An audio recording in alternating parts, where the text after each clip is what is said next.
onion, the ginger, the garlic, the lemongrass.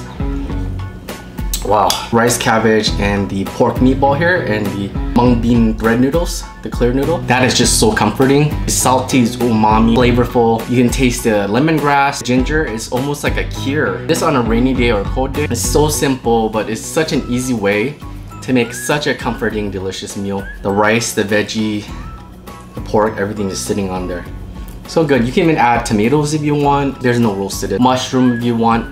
As long as the base is a ginger, lemongrass. Ginger and lemongrass is like yin and yang. You throw it in a soup, it is so good. And for certain dish, kaffir lime leaves.